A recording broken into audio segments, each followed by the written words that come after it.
ज्यांना वाचनाचा छंद, गाव शिवार कथायन वाढवी त्यांचा आनंद. आमच्या चॅनेलला सबस्क्राईब करा आणि व्हिडिओ शेवटपर्यंत पहा. श्रोत्यो नमस्कार.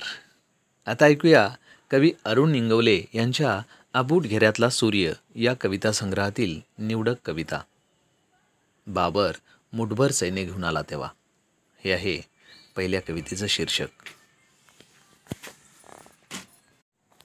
बाबर मुठभर सैन्य घेऊन आला तेव्हा आग्नेयास्त्र, पर्जन्यास्त्र, वरुणास्त्र, वज्र, सुदर्शन या सगळ्या दंतकथांचं गाठोडं कोणत्या शमी वृक्षावर ठेवलं होतं आम्ही? कोणत्या धावपट्टीवर गंजून गेली आमची पुष्पकादी सगळीच विमानं?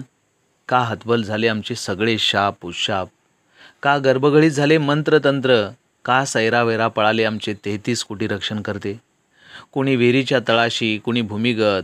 यदा यदा ही धर्मस्य नयनम छिंदंती शस्त्राने. गाढवा पुढं गीता वाचत राहिली. नुसताच कडबा, नुसतंच रवंत. आमचे चतुर्वर्ग चिंतामणी मांडणी करीत राहिले नवनव्या कर्मकांडांची. कवटीचा कडेकोट किल्ला असूनही आमचाही मेंदू फितूर झाला गोबेलच्या बापजाद्यांना. आम्ही बाबर ओठाने आक्रंदत राहिलो, दैवाला दोष देत, जेव्हा बाबर मुठभर सैन्य घेऊन आला होता. यानंतरची कविता 28 युगांचं रहस्य. दर्शन रांगेत गर्दी वाढतच चालले. कुणी सांगायचं यांना ताटकणाऱ्या 28 युगांचं रहस्य? कसं जाणवत नाही यांना देवाचं निर्विकार तटस्थपण? गर्दीच्या डोक्यावरून गाभाऱ्या पलीकडे भिरभिरणारे डोळे. दांभिकांच्या मागण्यांची जपमाळ मेरुमण्यावर संपणार नाही याची माहिती आहे त्याला. त्यांच्या वकवकीचे पतंग सारखा मांजा मागत राहणार हे तो जाणून आहे. आवळा देऊन कोहळा मागायचा, सक्तीने भागीदार करून घ्यायचं दानपेटीत काही टाकून. देणग्या दक्षिणांमध्ये गुंतायला तो बडवा थोडाच आहे. गर्दी गरमी गलक्याच्या गच्च गाभाऱ्यात तरी तो उभा आहे.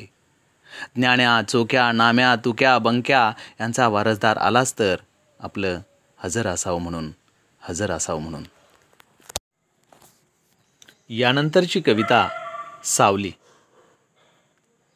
हा चेतनाहीन पुतळा आपल्याला कसली चेतना देणार? फार तर एखादा दंगा घडवू शकतो भविष्यात. हजारो माणसांपेक्षा अधिक सामर्थ्यवान असतात म्हणे हे पुतळे. सुईनुसार कधीही अवमान होऊ शकतो पुतळ्याचा, किंवा अवमान झालाय असं समजलं जाऊ शकतं. पुतळे म्हणजे जिवंत बॉम्ब, शहराच्या अंगाखांद्यावरचे. पुतळ्यांऐवजी पेरावं पुतळ्यानं जिवंतपणे मांडलेलं तत्त्वज्ञान. पण तत्त्वज्ञानाचं टेंडर काढता येत नाही ही अडचण आहेच म्हणा. पुतळ्याचं टेंडर काढून झाले म्हणता, मग माझी एवढी तरी विनंती मान्य करा. मागच्या जयंतीचा हार काढीत चला, नव्या जयंतीचा टवटवीत हार घालण्यापूर्वी, आणि शिडी फिरती ठेवा हार घालण्यासाठी. उत्तरायण दक्षिणायन सांभाळून सूर्यासन्मुख हार घाला. तुमची सावली पडू देऊ नका त्या पुतळ्यावर. यानंतरची कविता इतिहासाचं असंच असतंय.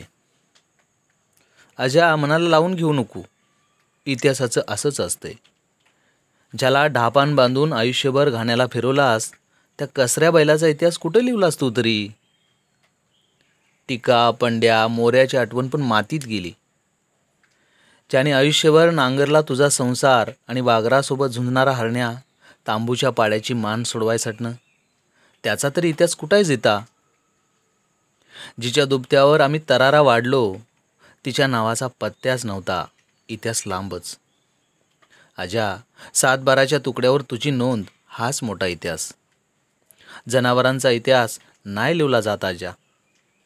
आपण सुधीक जनावरच की त्यांच्या हिशोबी. इतिहास आपल्यासाठी नसतोय. घुसमटीचं म्हणशील तर घुसमटीचा इतिहास नाही लिवला जात. आबूट घेऱ्यातला सूर्य हे आहे पुढच्या कवितेचं शीर्षक. जगण्याचे धगधगते प्रश्न मनोरंजनाच्या पातळीवर आल्यापासून तरारले ओसाड माळावर जग जवळ आल्याची अफवा. गर्दी विसरत चालले स्वतःचा लॉगिन आय डी. कोणालाच आठवत नाही जगण्याचा पासवर्ड. उत्क्रांत होत होत सेल्फीपर्यंत येऊन पोचलं एकाकी. पण घरोघरी मातीच्या चुली ही मन किती लवकर आउटडेटेड झाली नाही 4Gच्या सुपरसॉनिक वेगात. मात्र शेषाच्या फण्यावरून पृथ्वी घरंगळण्याची भीती फणा काढतेच आहे अधूनमधून. घातक आहे प्रेषितांचं दगडी मौन आणि फुलांना येणारा RDXचा गंध. गल्लीबोळातून दणदणतायत धर्माचे डीजे. जीव घेणे होत चाललेत एक्सपायरी डेट उलटून गेलेले म्हातारे धर्म.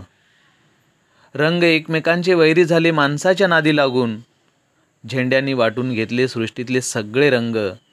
काळ्या पिशवीत तोंड घातलेल्या गुन्हेगारासारखा अबूट घेऱ्यातला सूर्य. काळ्या पिशवीत तोंड घातलेल्या गुन्हेगारासारखा अबूट घेऱ्यातला सूर्य. राखाडी रंग फासल्यासारख्या उदास आकाशाखाली मी. डोळ्यांत साकळलेला इंद्रधनुचा गोप जपत. काही वेळाने फुटणाऱ्या शांत थंड बॉम्बसारखी भयान शांतता.